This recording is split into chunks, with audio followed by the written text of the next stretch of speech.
4 mobil terlibat kecelakaan beruntun di Simpang 4 Batuagung, Jalan Sudirman, Desa Batuagung, Kecamatan Jemberana, Senin 20 Februari.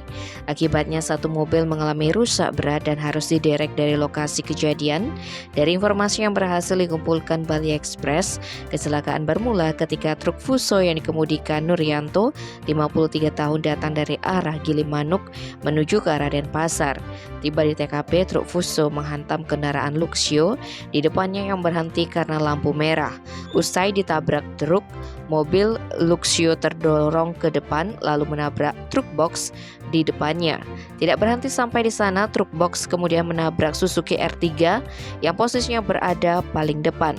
Akibat kejadian itu, mobil Luxio menderita kerusakan paling parah dan harus diderek. Kasatlantas Polres Jemberana AKP Aan Saputra mengatakan penyebab kecelakaan itu akibat truk Fuso yang dikemudikan Nuryanto mengalami remblong. Tidak ada korban, baik meninggal dunia maupun luka-luka dalam peristiwa tersebut. Tim Bali Express melaporkan.